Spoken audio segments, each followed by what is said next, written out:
전교 1등이 아니어도 못생겨도 재능이 없어도 성공하는 사람들이 있습니다. 그 방법을 제가 오늘 알려드리겠습니다.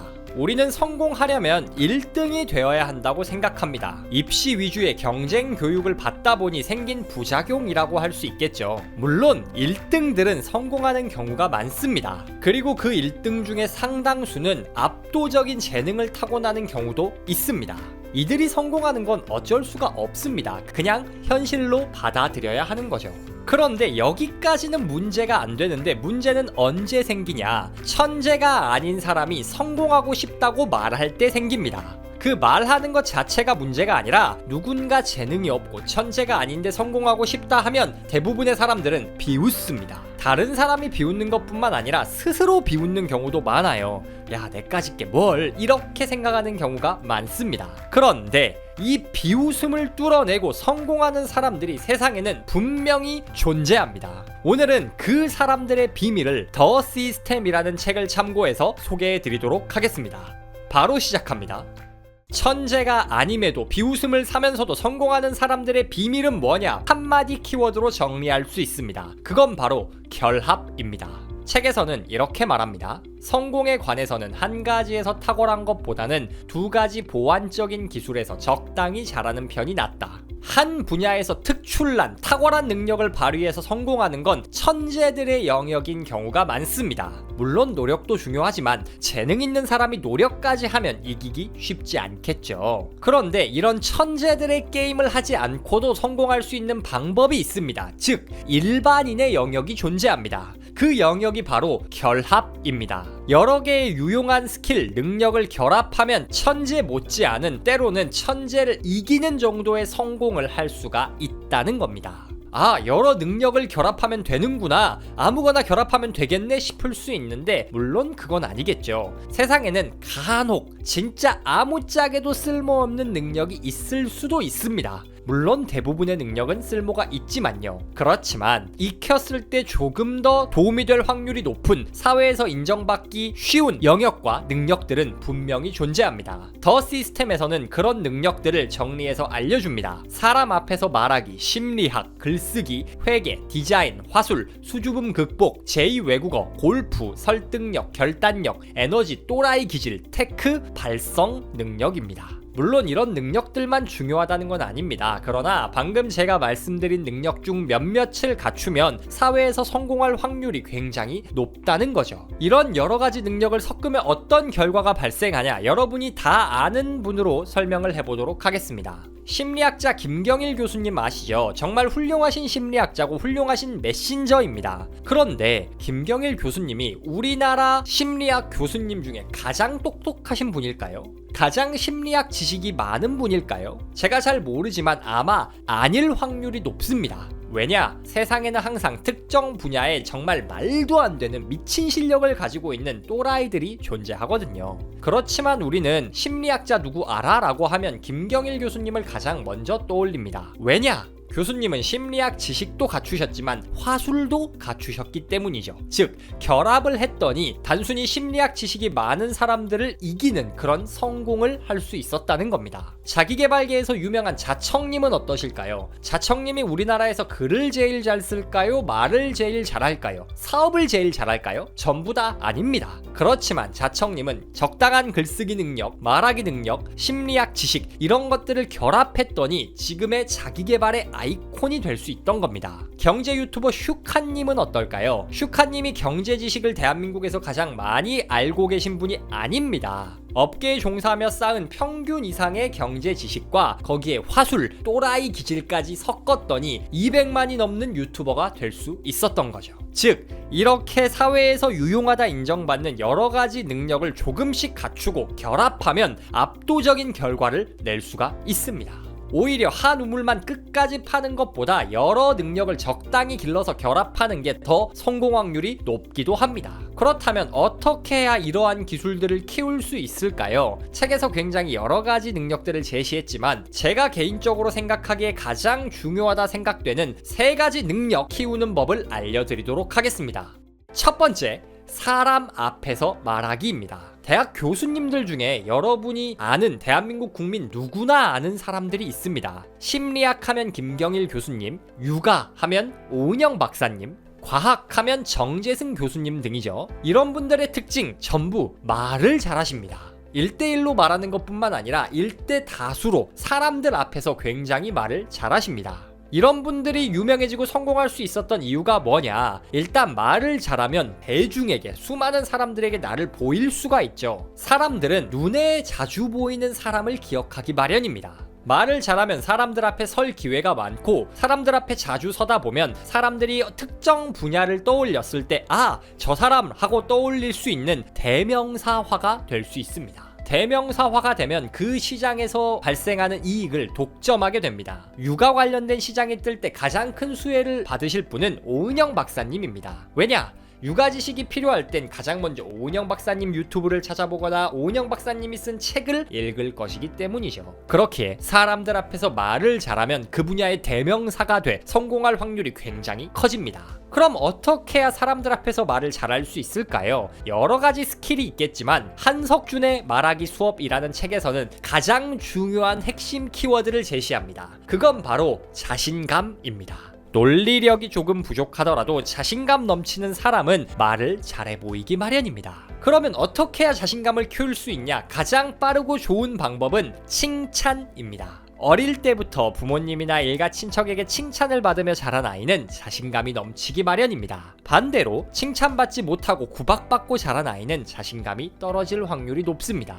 그런데 어린아이야 그렇다 치고 우리는 이미 성격 형성이 끝나버린 어른들이잖아요. 그럼 어른들에게 칭찬을 하면 자신감이 올라가냐? 네, 그렇습니다. 어른들도 칭찬을 통해 충분히 자신감을 키울 수 있습니다. 그런데 안타까운 점은 어른들은 아이들에 비해 칭찬받을 기회가 적다는 것이죠. 더 시스템에서는 이렇게 말합니다. 아이들은 잦은 비난과 칭찬에 익숙하지만 어른들은 가정과 직장에서 비난만 받을 뿐 칭찬을 받는 경우가 거의 없다. 어른들은 다정한 말 한마디에 굶주려 있다.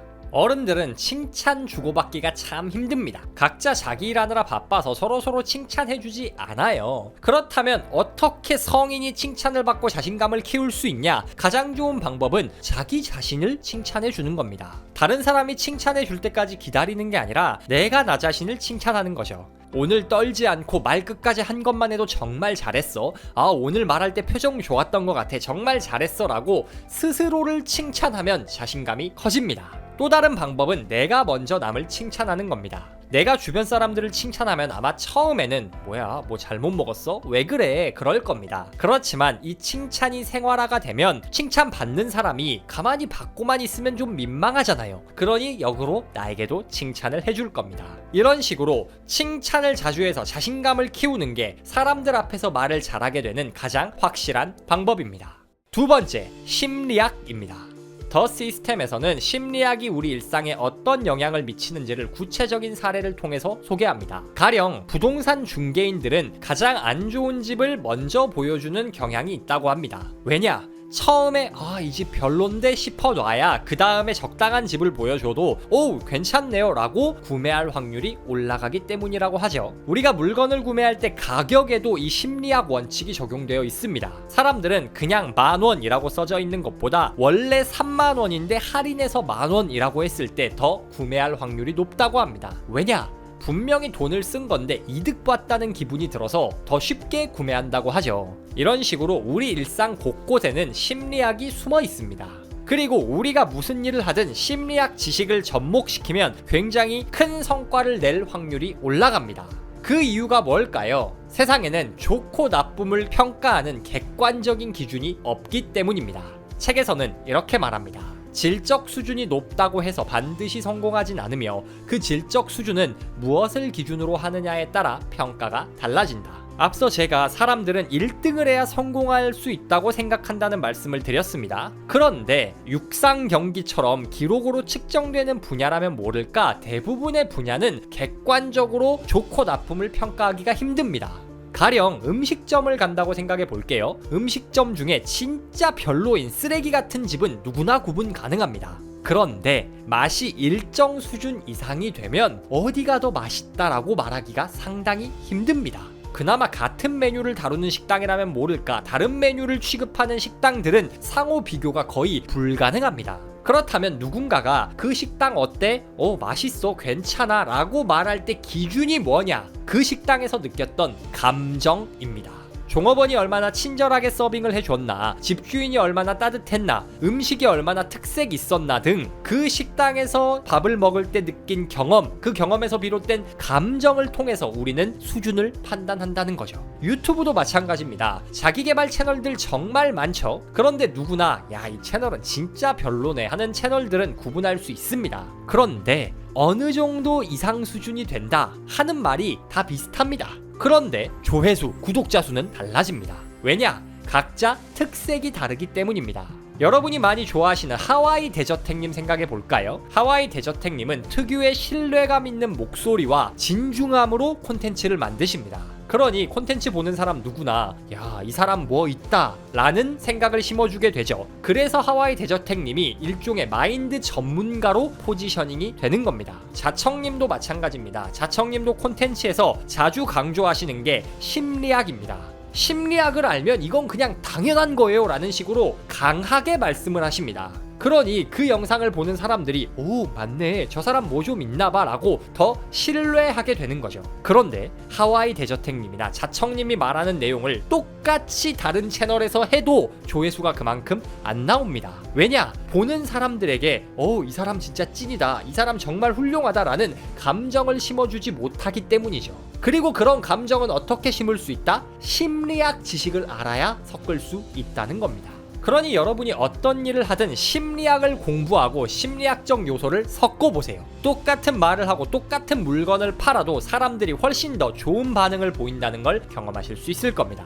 마지막, 글쓰기입니다. 요즘 문송합니다 라는 말이 나올 정도로 이과의 시대죠. 그런데 저는 그렇게 생각하지 않습니다. 지금은 문과의 시대예요.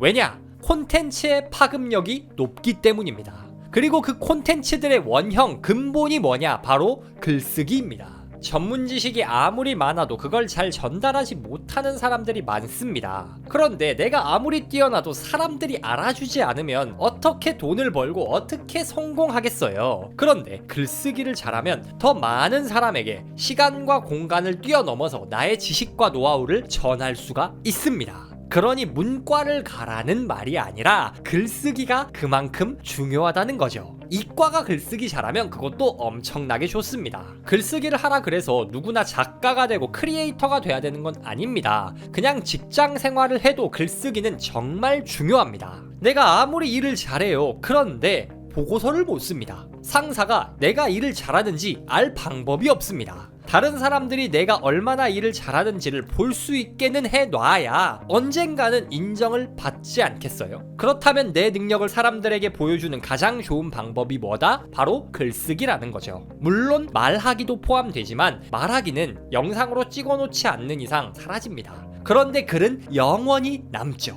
그러니 글쓰기 역량을 키워야 합니다. 그렇다면 어떻게 해야 글을 잘 쓸 수 있나? 제가 가장 핵심적인 두 가지만 알려드리겠습니다. 첫 번째, 불필요한 단어를 빼고 간결하게 말하셔야 합니다. 글쓰기의 가장 중요한 핵심은 불필요하고 의미 없는 단어를 최대한 많이 제거하는 것입니다. 자, 방금 제가 한 문장, 글쓰기의 가장 중요한 핵심은 불필요하고 의미 없는 단어를 최대한 많이 제거하는 것입니다 라는 이 문장에도 쓸데없는 게 많습니다. 쓸데없는 군더더기 다 제거해 볼게요. 그러면 이것만 남습니다. 글쓰기의 핵심은 불필요한 단어를 제거하는 것입니다. 이것만 있으면 돼요. 굳이 가장 중요한 이런 말 할 필요 없습니다. 핵심이라는 말이 다 그 내용을 담고 있어요. 불필요하고 의미 없는 단어라고 할 필요가 없죠. 그냥 불필요한이라고만 하면 끝납니다. 불필요하면 당연히 의미가 없겠죠. 최대한 많이 그런 말도 할 필요 없습니다. 핵심이 아니니까요. 이런 식으로 쓸모없는 군더더기를 다 빼도 의미 전달은 다 됩니다. 의미 전달에 문제 없는 건 싹 빼고 간결하게 쓰는 게 글을 잘 쓰는 첫 번째 원칙입니다.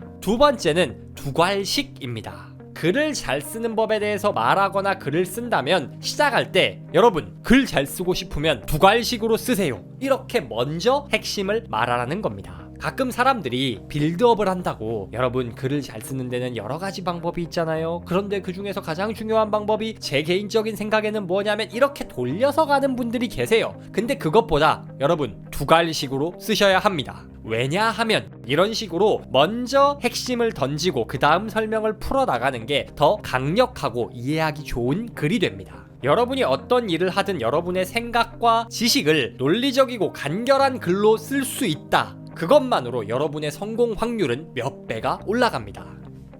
1등이 아닌데 천재가 아닌데 성공하겠다라고 말하면 사람들은 비웃습니다. 그런데 세상에는 그 비웃음을 뚫고 성공하는 사람들이 분명히 존재합니다. 그들의 비밀은 바로 결합입니다. 한 가지 분야에서 최상급 레벨을 찍을 필요 없습니다. 적당한 수준의 능력 여러 개를 결합하면 승리 확률이 훨씬 더 올라갑니다. 그런 능력들은 사람 앞에서 말하기, 심리학, 글쓰기 등입니다. 이외에도 여러 가지가 있습니다. 여러분이 개발할 수 있고 잘할 수 있는 몇 가지 능력을 정하세요. 그리고 그 분야에 대한 책을 읽고 연습을 통해 상위 25% 수준이 되도록 능력을 끌어올리세요. 여러분의 전공 분야와 그 능력들을 결합할 때 여러분은 압도적인 성공을 하실 수 있을 겁니다. 오늘도 북토크와 함께 한 걸음 더 성장하신 여러분을 진심으로 응원합니다.